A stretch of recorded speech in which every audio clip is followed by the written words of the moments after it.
and welcome to another edition of Your Therapist Needs Therapy, the podcast where two mental health professionals talk about their mental health journeys and how they navigate mental wellness while working in the mental health field.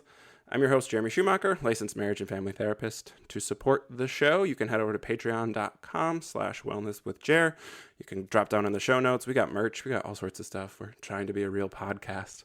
I have my first ever second time interview, which I'm super stoked about. Somebody I've known for a number of years who's an awesome therapist that I'm very excited to talk about. Today's guest is Emily Vander Velden. Hello. I was going to do like a big Bucks announcer thing for Vander Velden because I feel like it's such a good last name, but I chickened out at the last minute. That's okay. It packs a punch, I think. Yeah. It'd be like a great arena name, though, like to really drag it out. And yeah. No one has ever said that before, and I feel like they should have because that's so right. Yeah. Are any of the kids tiny athlete prodigies where you might hear it over like arena loudspeakers someday? To be determined. I don't think right now. They're a little young. They can decide still. Well, Emily, thanks so much for joining me. I'm super stoked you're here. Let's start with the question I ask everybody. How'd you get into the mental health field? Have I told you it before? Have we ever talked about it? I don't know. It's not. I wasn't one of those people that was like, I'm going to grow up and be a therapist. I was one of those people who was like, I have no idea what I'm going to do because I love everything. I have so many interests. Mm-hmm. If I do this, then I won't be able to do all these other things. And then I don't know. I think I just always followed my gut with what felt right. Yeah. And I majored in English literature for undergrad. And I loved that because it was so, I could apply these specific skills from English lit to, the critical thinking skills, looking at themes, just looking at things from a different perspective. I could do that in a lot of different areas. Mm-hmm. And then I landed in a counseling program because I actually was thinking maybe, I really liked my undergrad. Maybe I'll go into higher ed, more of the student affairs, student life side. Sure. And then I enrolled in a counseling program. It just clicked. It was, wow, this is where I belong. Yeah. And that's that. Where were you? Where'd you do you want to promote it? Do you want to talk about what's your alma mater for grad school? Ooh, it's not your alma mater, I would but totally do that. Yeah. UW Whitewater. Because so many people come on and we talk about how our master's programs were terrible. And so, yeah, if you had a good experience, then it's lovely to say Whitewater's program was good. Yeah, I absolutely did have a great experience. I made great friends. I'm, traveling with some in a couple of weeks here. Sure. And we're all so supportive of each other and we empower each other and cheer each other on constantly. And I think that was the general mood in grad school. Yeah. Which, isn't that pretty great to be able to be so vulnerable in those spaces without feeling like you have anything to prove? You can just really grow in your own self-knowledge. And I learned a lot about trauma, learned a lot about family systems. Which is great because I think the field over the past decade-ish has gotten much better about talking about trauma. But for those of us who've been in the field, like I've been in the field for 15 years, I didn't learn about trauma. Like I learned what it was, but not how to deal with it or not how to assess it and not how to work with it. It was Body Keeps the Score came out and and everybody was like, oh, shoot, we should probably learn how to do this in the therapy room. Which is wild, right? Yeah. If you think about how our body regulates chronic stress, it feels very relevant for mental health. Right. Yeah. Well, and your program sounds lovely because I think a lot of people, myself included, experience like that competitive side of academia. Mm. And so you saying like vulnerability and supporting people in their growth as opposed to like my program was very much about like getting A's. And I was like, why? We're in grad school. Why does that matter? I remember I got called in to talk to a professor because I got an AB on a paper, which was like an A-B+. And I was just like, they're like, well, do you want to rewrite it? And I was like, no, why do I care? And they're like, well, this is a low score. I was like, don't care. That is wild. But also Marquette was not a good fit for me. So. Oh my goodness. Yeah. Wow. Yeah, I think that would be. But I didn't like school. So like that didn't register to me as anything out of the ordinary because that had been my experience since high school. Like, oh, this isn't for me. Fair enough. I if I could be in school for my whole life, I would. Yeah. Well, and that's the weird thing, right? So like you find a good fit and it feels wonderful. Yeah. Because, yeah, I love learning.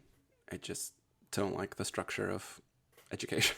And truly, I think that's what I love about working as a therapist is you get to dig into people's stories so deeply. Yeah.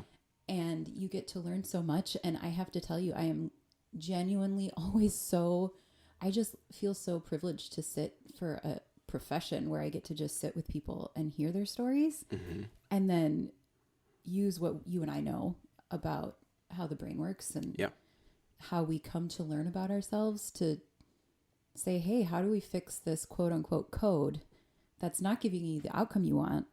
Let's rewrite your story right now. And it's very amazing. And I'm so grateful that I got to land there because it's just amazing. It's my happy place. Yeah. And I think, like, I say this often, not to be cliche, but like I learn so much from my clients just from their own journeys, from the things that they're doing, but also like their walks of life. Like I have clients who do the coolest shit, and like in another profession, I would never run into them. I would have no reason to meet the people that I meet.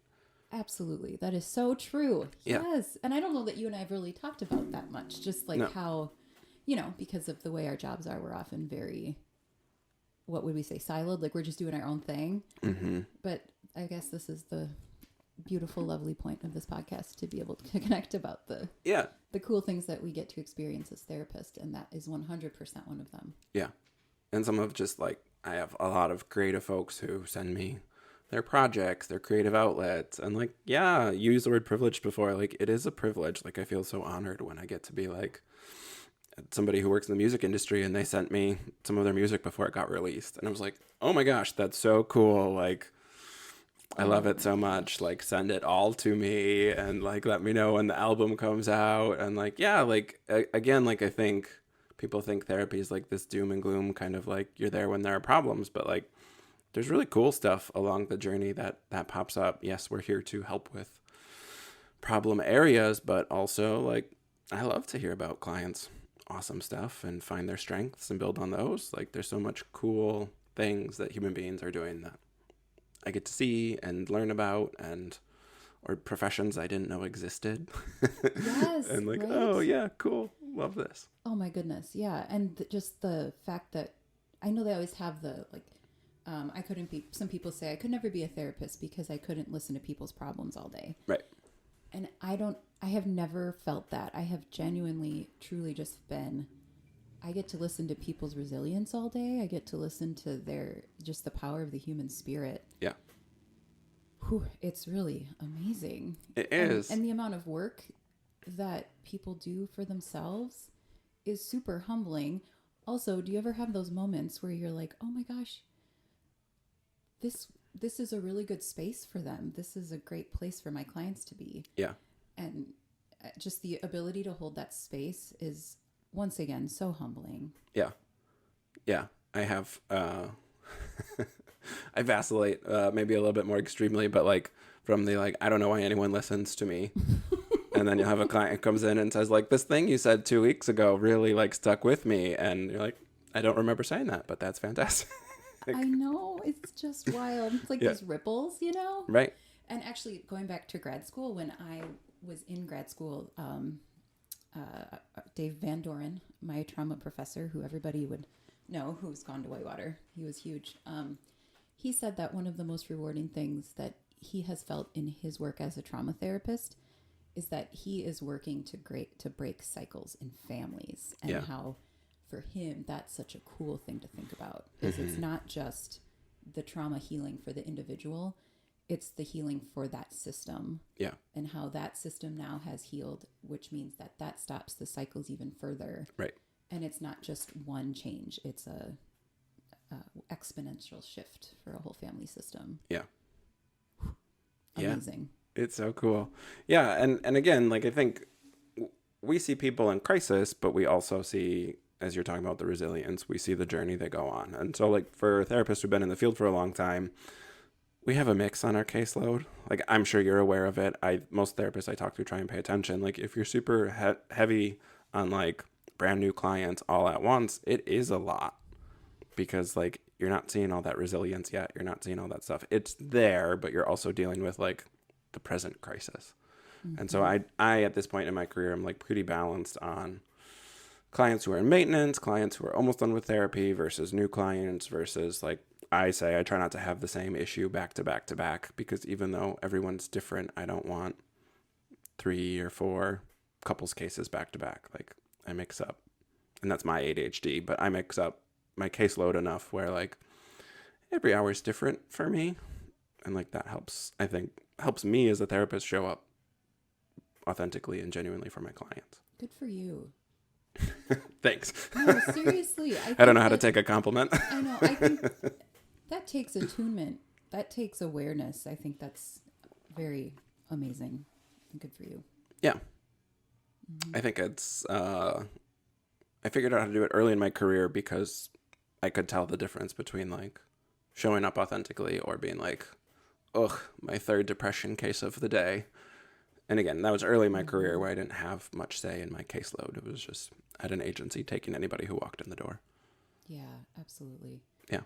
Yeah, that is a process for me, I have to tell you. Mm-hmm. That has been a process. I think it's because I have been a masking female with ADHD who was very driven and very achievement driven, sometimes to my detriment. Sure. For most of my life. And so I don't automatically know when I'm at my max. I don't know when I could be feeling better, because I don't know that my body and my nervous system when I was growing up really understood what it meant to be calm and at my baseline. Sure. Yeah. I truly think that I finally resonated with what regulation feels like for me. Truthfully, probably 4 to 5 years ago, at a really deep level. Yeah. And now that I've experienced it, I think that's enabled me to harness it even more. And that's been so powerful. Also super powerful to help specifically women who are neurodivergent, who have been high masking for so long. Sure. To help them understand that there is such thing as calm, and there's such thing as boundary setting, and there's such a thing as like trusting your own physical and emotional signals. Yeah. Mostly therapists listen to the podcast, but for the people who don't, yes. What do you mean by masking? Masking for me is this pretty subconscious awareness of what is expected of us as who we, in our roles, perhaps how we're expected to show up. And it is the process of essentially developing a mask that fits that identity and that behavior. And it's referred to as a mask because it's not authentic. Yeah. It's what we think we should be doing on a regular basis. And you take it on and you take it off and you put it on for different settings. Like it's before... Absolutely. Dr. Devin Price's book, Unmasking Autism, which is a really great book to read. Before like that came out and kind of the masking term linked with neurodivergence, like, I don't know, I was 23, 24, early in my career being like, oh, I'm a social chameleon. Like depending on who I'm around, I like turn up or turn down different aspects of my personality. Like, again, that awareness of like, I don't know. And I used to joke that I was a sociopath, but like I always knew that stuff. Like I knew I was doing it on purpose, and I would joke with my wife. It was early in my career and early in my marriage at that point, but I would be like, at least I'm using my powers for good, because this feels kind of manipulative, but goodness. Like, and not realizing this is wild. I've had the exact same everything that you just said. But like, I was aware of that, but I wasn't aware of like the hierarchical or the power difference, and like, oh, society is putting that pressure on me. That's not. It's a conscious choice I'm making, but also not one that I'm necessarily given the opportunity to not make. Absolutely. Did you find when you were in that place and you started to notice it, did you find that you lost sense of what you actually needed and what was good for you? That was my... Oh, sure. I mean, I don't think, similar to what you were talking about with your childhood, I don't think I ever knew that until 5-6 years ago. I'm 35 now. When I left the church is like when that started to make sense to me. Because I did a lot of spiritual bypassing. I did a lot of intellectualizing. And like I was a D1 athlete. Like I played volleyball at Minnesota. I've been around sports my whole life. Like I thought I was in touch with my body. Right. Because in certain ways I am. Yeah. I can make my body spike a volleyball. Like, you know, there are things that I can do at grip playing baseball. I can throw a curveball. I can throw a knuckleball. Like I can do these different things with my body. Yeah. But I wasn't like checking in regularly. I was kind of using my body as a tool as opposed to like holding space for it or allowing it to exist in the way it wanted. It was always just kind of like me making it do things. And I think that was true with personality, how I was showing up in those different spaces too, of like, I took it to an extreme. Like I would talk like my client. Like for me, it was a therapeutic thing early in my career. Like I would adopt some of their mannerisms and mirror a lot of stuff back at them. And I think that's what made people comfortable with me initially. And now I think it's a little more genuine and authentic.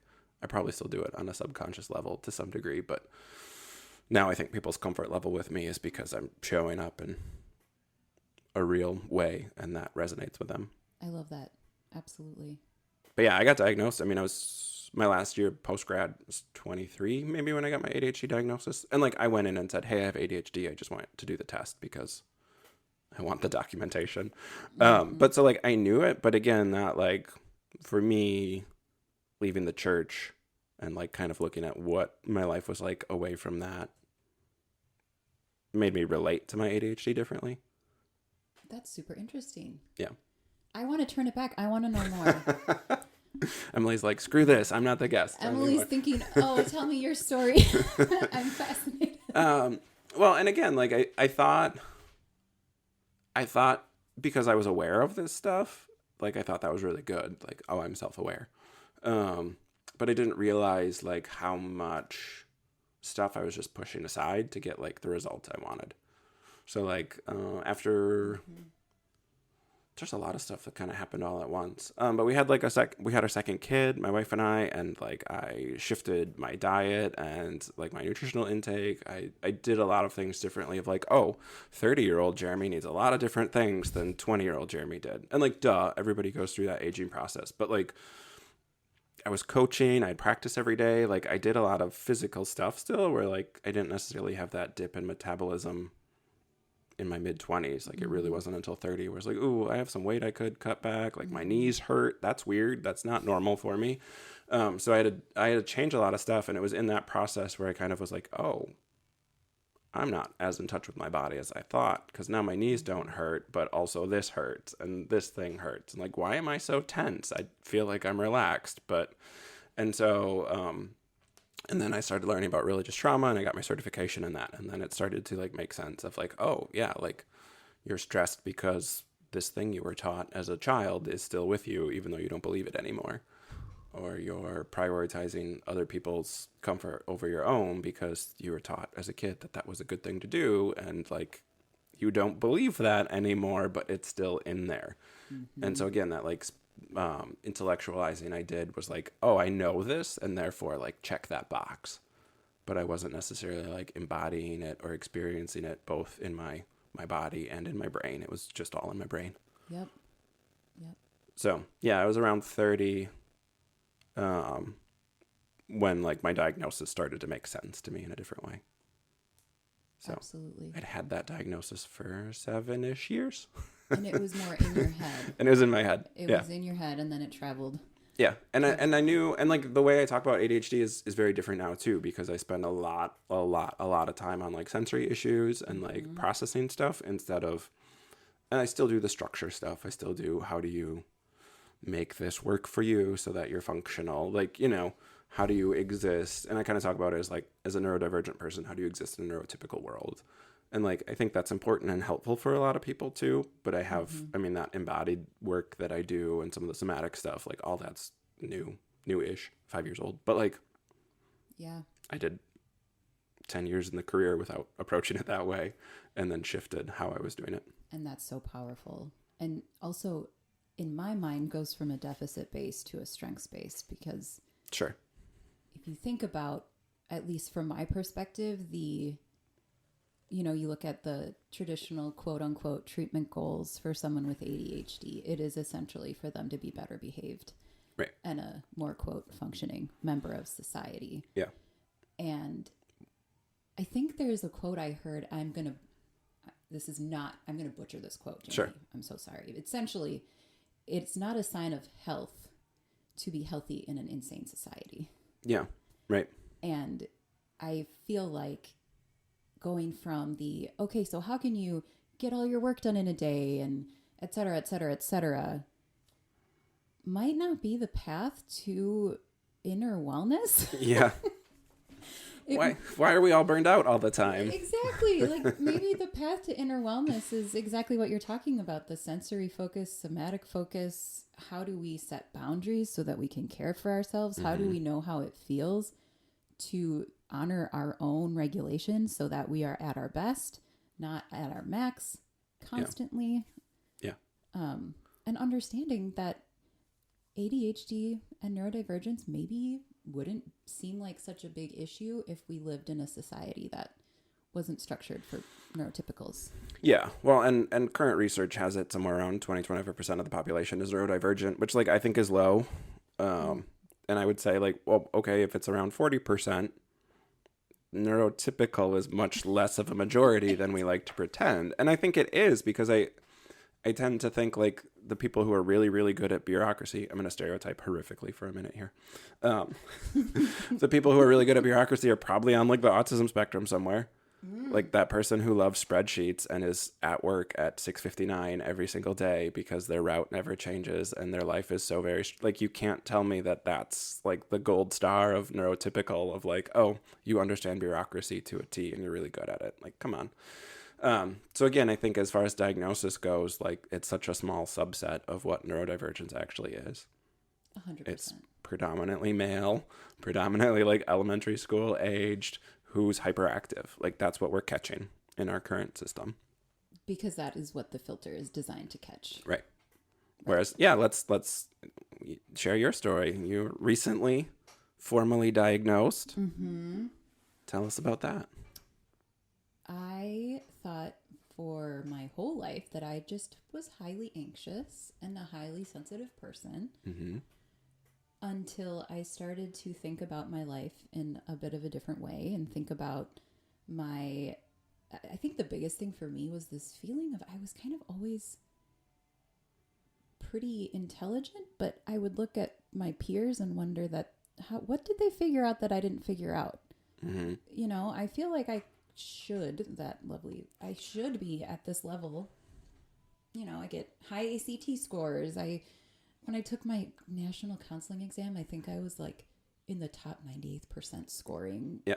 You know, but yet I'm not getting, I did okay in grad school, but you know what I mean? Like I'm still feeling rushed to write a paper. I'm still noticing that when I have this idea in my head, getting it onto paper is very difficult. Yeah. It is a very difficult thing for me to do. Mm-hmm. And I just, for a long time, as many women who are high masking and slip through the cracks with ADHD, I was just thinking that there was something wrong with me. And there was a lot of shame and just like, well, I just don't have it figured out well enough, and that's on me. Yeah. So I overcompensated a lot. I have planners on planners on planners. Yeah. Oh my goodness, do I have planners? You know, routines as much as I could, setting out a schedule, all the things that really is actually pretty adaptive. Right. Mm-hmm.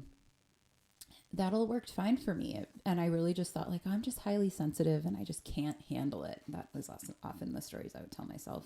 Yeah.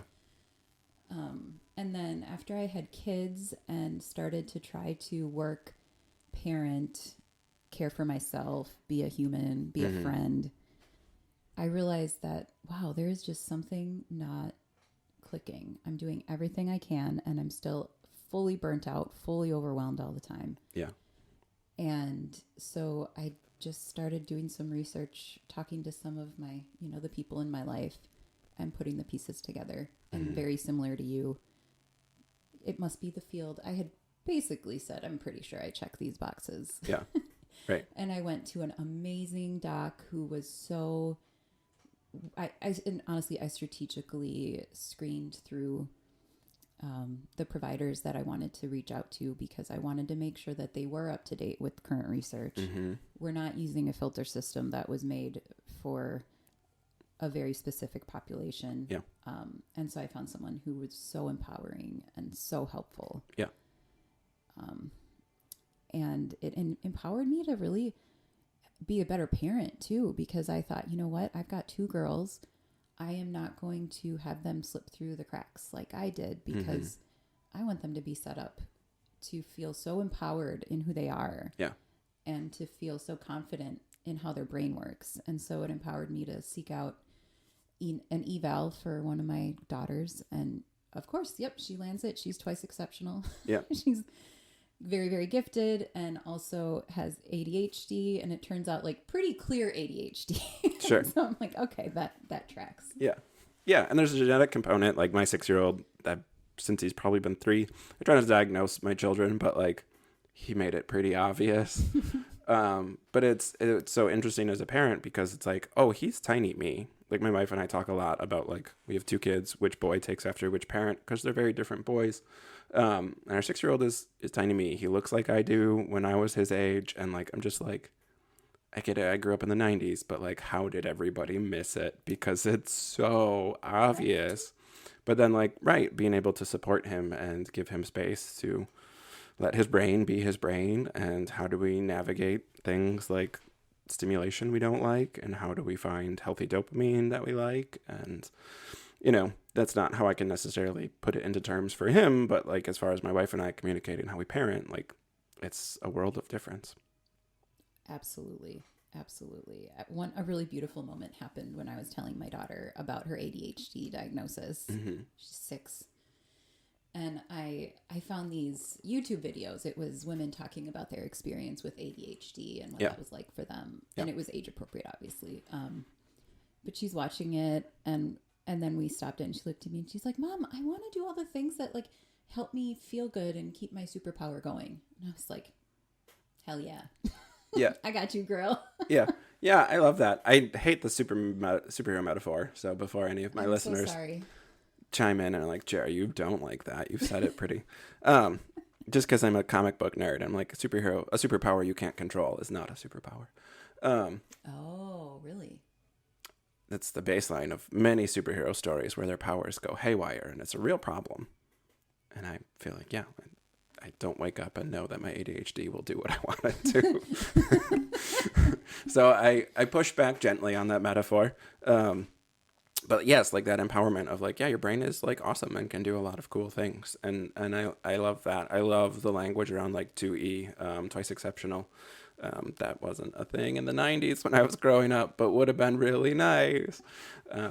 You know, being put in gifted classes or advanced classes and just being miserable. Like, oh, I got A's, but I hated my life. Like, that's kind of my experience. Yeah. Yeah. Yep. And I think, you know, it's the first week of a group I'm running, ADHD AF. And it was all people who have graduate level or professional level degrees who got diagnosed later in life. Because again, like, as you were saying, like, what we're assessing for is only catching a subset of people. And a lot of women, I will say, are misdiagnosed with an anxiety disorder or something like bipolar.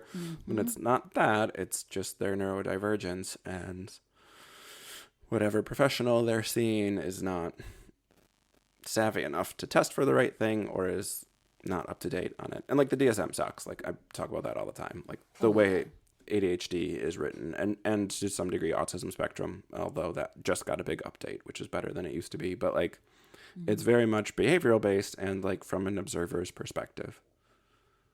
And there's 20 criteria for ADHD, and almost none of them are about what it feels like to have it. Absolutely. Yeah. Absolutely. I think the more that we get neurodivergent folks into places of power where they can start to they would first deconstruct. Yeah. And then reconstruct these definitions, I think would, yes. I mean, the peril is having us ADHD folks start and finish a book. Unless they can hyper focus on it and geek out about it. They can make it happen really quick. The best possible level. Yes. Yes. Yeah. So, diagnosis was more recent for you, although you were aware of it. Let's fill in some gaps on your chronology for grad school into then what? What's your professional journey been to where you are now? Oh, I love that question. After grad school, I moved to Madison, and I got a job as a case manager for a community mental health nonprofit. Mm-hmm. And it was called the Transition to Independence Program. And it was working with youth with severe and persistent mental illness, helping them to set up adult services in many ways and help them learn skills and get connected with their future support system, basically. So I really got to step outside of my comfort zone in a significant way. And I think it was honestly really good for me. Really would have loved to know that I have ADHD in that job, considering the amount of moving parts. It's the podcast, so you're not seeing the facial expressions Emily's making, but they're expressive right now on some of her gentle reframes that she's using. Oh boy, yeah. It's just because you're driving around town, you're managing a lot of different systems of care, you're coordinating so many different things. Yeah. So I honestly every day was a new adventure for me. Sure. And it's one of those things where we were doing really important work, and it was heavy work and it was hard. And my coworkers and I are still very close, and we all are so grateful that we got to gain our first experiences there. Sure. Yeah. I still pull from that to this day. Yeah. Yeah. It's tough because I'm kind of critical of the field as far as sticking recent graduates into these high intensity situations that they're probably not fully prepared for. Another big facial expression on my end. Nobody saw, but it happened. Because we know people don't stay in those jobs for very long. So we're going to stick students there or recent graduates there, and they're going to kind of get burned out. And the flip is like, it's hard to argue with, like, it's not that it's all bad. Like, it's really good experience. If I had gone straight to private practice and hadn't interned at a homeless shelter, like, my career would look different for sure. I'm aware of that. And the work I was doing at the homeless shelter wasn't helpful, like, because I didn't know how to do that stuff yet. I wasn't trained in trauma. I wasn't responding to those people's needs. I was like still trying to figure out how to do a treatment plan at that stage, so it was like really great first 2 sessions, and then like, what the fuck am I doing? And then like 3 weeks later they get housing and I never see them again. So like very far removed from what I had learned in grad school, what I felt confident in, and also not at all attuned to probably what the people I was seeing actually needed. But yeah, it's this weird kind of justification, the ends justify the means of like, oh, but you learned things, so we're going to keep the system going. And like, again, I tell grad students now when I talk to students, like, pick your program based on your internship placement, because that's where you're going to learn things. Because I do think that's super meaningful. It's just our setup for how we support students and the clients they're serving, I think, is lacking. Sure. Because we don't stay in those jobs for very long. I don't know how long you stayed at that job, but a bit of a theme with guests I have on of that first out of grad school job, super high intensity, and we move away from it. We learned a lot, but we cannot stay in it. My coworkers and I, when we were there, we would talk about that, that it was hard to see that the people that we worked with who had high needs, the highest needs, the most relational trauma, they were the ones who had to go through honestly, a little bit of the trauma of starting a relationship with a provider and then closing that when the person leaves. Yeah. And they are the ones that probably need that consistency the most. Yeah. Yeah. Yeah. And I look at it 15 years into my career, like how I would do it differently. Like we'd be doing mindful movement. We'd be doing yoga. Like, but again, like that's where I think it's a bad setup because we don't have support for those people. There aren't resources. I'm in Milwaukee. I was in Milwaukee for grad school. You were in Madison. Like as far as Wisconsin goes, probably some of the more resourced areas, probably the highest resourced areas in the state, and still super lacking. And you know what? You telling me this really puts into perspective for me how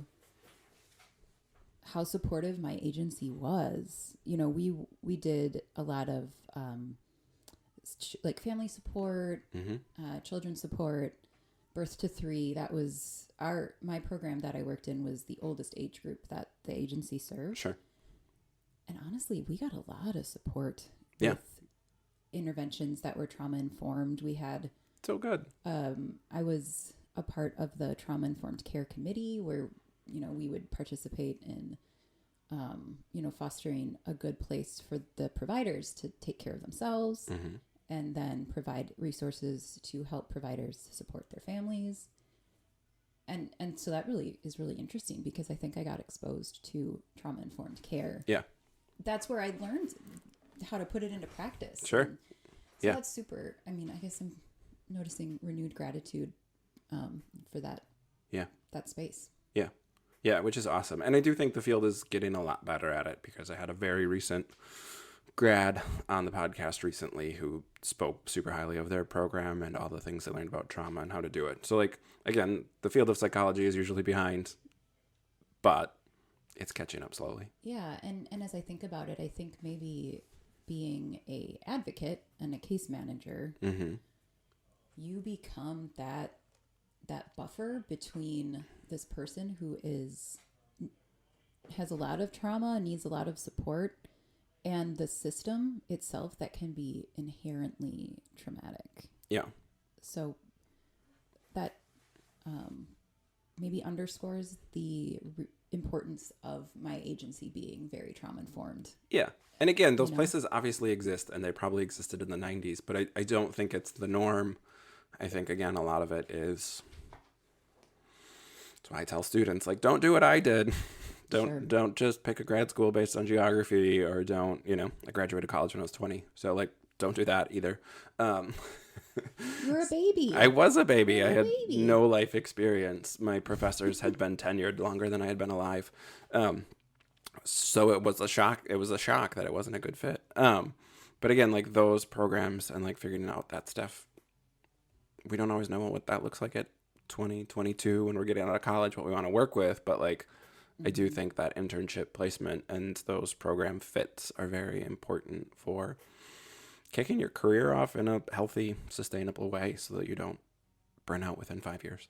Absolutely. Yeah. And that also maybe highlights the importance of, and I would like to see more of this. I have a limited scope of this. I'm not sure what there is in, you know, nationwide or anything, but I think locally here, I don't know that I've seen a lot of grad programs interfacing with communities in a meaningful way.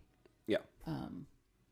And I think there could be some benefit. It brings to mind, you know, my professors were tenured longer than I was alive. What connection do those professors have with the needs of those who have the most trauma and the most day-to-day functioning challenges? Right. That's all I've got. Yeah. It's a big question. Yeah. I think there's an argument to make that says they don't have a connection, and that's part of the problem. But again, like, I'm oversimplifying because I'm sure a lot of them are doing really great work. Or, like, my adjunct professors were my favorite because they were the people who were they were in the field. Like, those are the people I learned the most from. Absolutely. And, you know, maybe it just goes back to, as we get in our fields, as we progress in our professions, this is a great reminder to still remain humble and not lose ground, and remember that even as we advance and we have more opportunities available to us, to not forget that we need to remember why we are here. Yeah.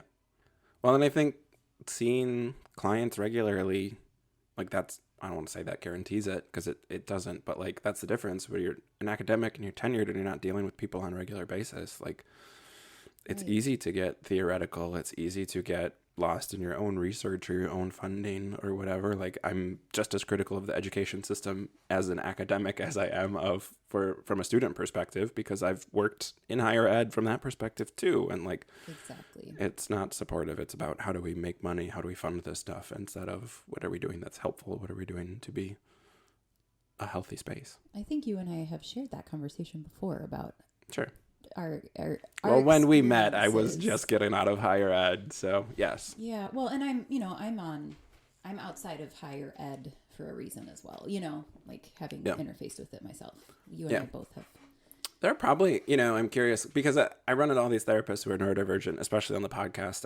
I keep finding people who I didn't know were ADHD when I invited them on, and then it comes out they're also neurodivergent. I was like, oh, that's...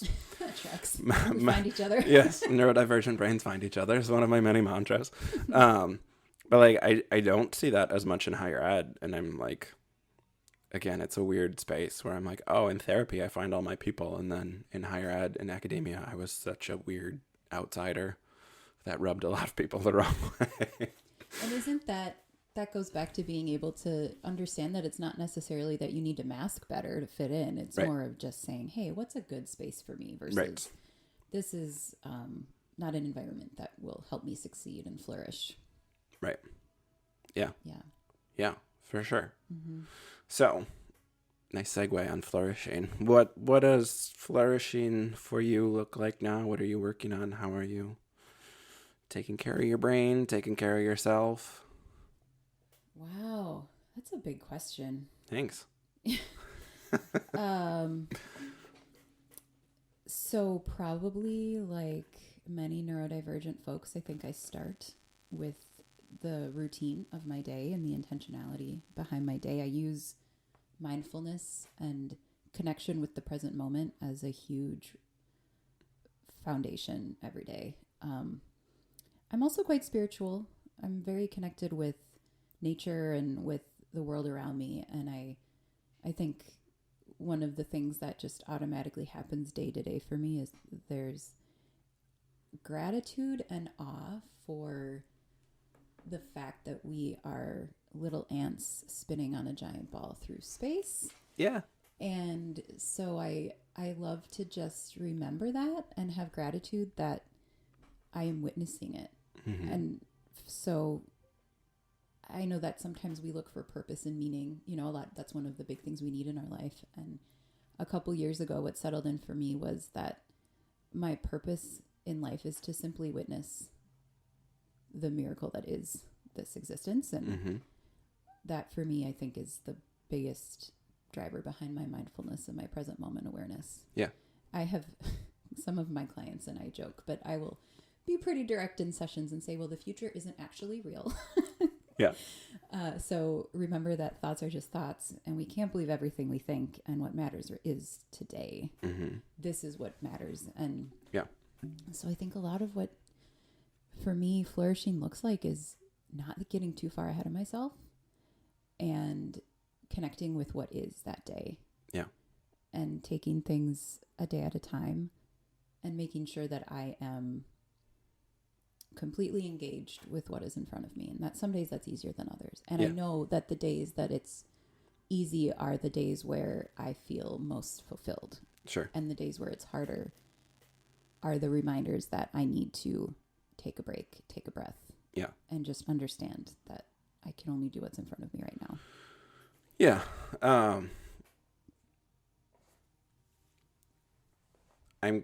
I have two different questions battling in my head. I'm curious what that actually looks like from a behavioral perspective, mm-hmm. just because I'm not trying to be nosy, and I'm not trying to put you on the spot because I didn't prepare you for this, but also because I see so many people who are late diagnosis neurodivergent and like we love these buzzwords of mindfulness and be present and all this stuff. And I see a lot of people who have like that blank page problem of like, there's so much mindfulness. There's so many things. Like, I don't actually know what will work for me. So I'm not asking you to speak for all ADHD folks, but I'm asking what behaviors you use to be able to get there in your own personal life. Oh my goodness, you make me so happy. One of my things that I have just really leaned into is special interests. Mm-hmm. They make me so damn happy. Yeah. And I feel like for me, that's a mindfulness behavior. I will just lean into all the things that just give me joy. Mm-hmm. And that does so much for our regulation. That does so much for us in our nervous system that I am wholeheartedly happy to, listen to some awesome punk rock and just have a good time. Yeah. And for me, that feels mindful. Yeah. I really love animals. And so I love sitting with my cats and I'll just, please don't judge me, Jeremy. I'll just like check in with my cat and be like, hey, Annika, how's the day going? Tell me more. Yeah, I am not judging you. I have full-on conversations with my animals, and they each have different voices in which they speak back to me. Oh my gosh, that makes me feel better. Oh, good. Yeah. I like to just really mindfully notice their ears and listen to their little chirps and feel their purrs. And I enjoy physical activity, exercise. I enjoy going out in nature. So behaviorally, it looks like building those things into my day on a regular basis. Yeah.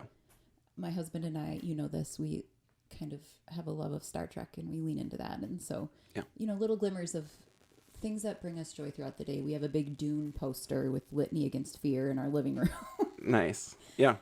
Does that answer your question? Yeah, and I'm so glad I asked the question, and because I love your response, because none of it is sitting calmly and quietly in a space doing nothing. Oh, I suck at that. And I think a lot of neurodivergent folks think that's what mindfulness is, because I think that's what culture presents it as, and there's so much more to it. It's not any specific activity. It is what lets you be mindful in your own life. Absolutely. And whether that is punk rock or Star Trek or petting your cats, like, it doesn't really matter as long as it works for you, and then that you can build that in to your daily or whatever sort of structure makes sense for you. Exactly. Yeah. And I use it cognitively as well. So when I'm as a person who's pretty goal oriented, and I just love adventure and new things. Yeah. Sometimes in my head, I will get overwhelmed and think, oh my gosh, how am I going to have the time to fit all of this in and do all these things? And I feel like you know me, you know that I'm like a busy person. Yeah. And so I will often use mindfulness as a way to cope through that sense of overwhelm. Yeah. I'll just say, well, Emily, I'll tell myself, like, there is only so much time in the day. You can't do it all. So just fit what you can in today. And that will be enough. And you can't tell the future, so you don't know. What if it is actually a really positive thing that happens? Sure. And that's where the spirituality comes in, of trusting the process and trusting myself. Yeah. Trusting my inner awareness. Yeah.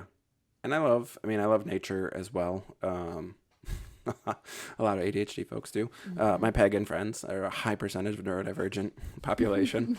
But like thinking about like a tree is not concerned with what I'm concerned about, or like my favorite dog. I'm not ashamed to say I have favorites. He died 2 summers ago, but like he was the best. He was my dog. He was always the dog I wanted, and like he just loved everybody. And like he is my go-to of like, well, Izzy would have done this, and like that sounds so weird to have a pet as a maybe role model, but like it helps to center or ground me when like my brain's racing, to just be like, yeah, but like this creature that you loved so much and loved you so much didn't care about that.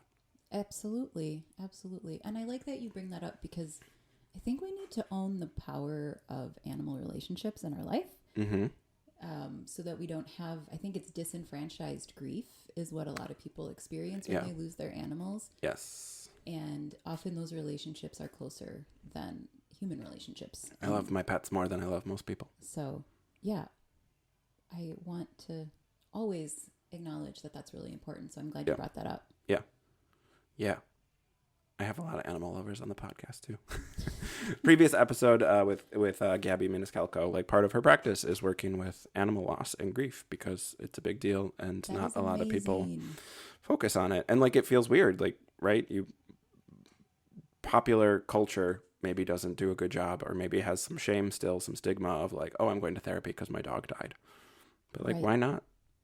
Why is it okay to go to therapy if your grandma dies, but not your dog? You see your dog more than you see your grandma. Yeah, absolutely. And animals give us so much. Yeah. They're part of our family, for real. They really are. They really are. Yeah. I love that. Yeah. All my mindfulness, all the things that I do for self-care are activity-based. Like, yes. And I do some mindful movement. And again, I think that's part of my athlete background. And also I'm 35, so stuff hurts randomly that I need to work through. Getting old. But like, again, like it's not sitting with no thoughts. It's not sitting still and chanting Om.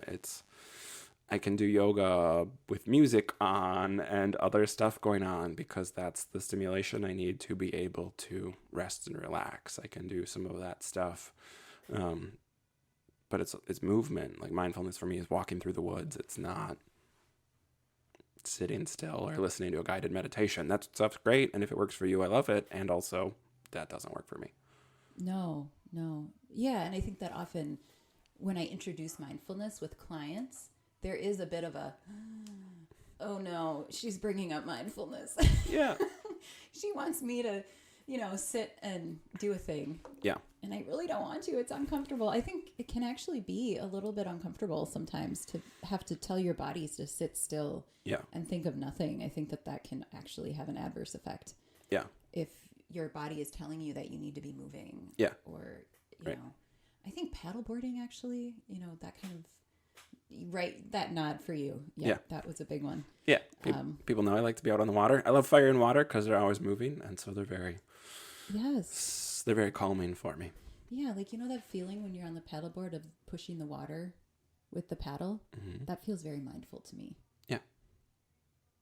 I don't know. For sure. The whole movement of it. Yeah. Yeah. So cool. Now we're in a mindful moment. Yeah, we're just vibing right now, waiting for it to turn warm in Wisconsin so we can go back and paddleboard. Paddle spots. It snowed yesterday, so we're not there yet in Wisconsin. Emily, this has been lovely. I'm so glad I had you on. If people want to find you, I know you've got a group. You want to talk about your stuff? You want to promote your stuff? Yeah, I am actually kind of in a moment of transition, trying to figure out what my next, new endeavor will be. I have a lot of ideas, and I know you and I, outside of this, had talked a while ago about, I have some goals for 2025 coming up that I'm working on.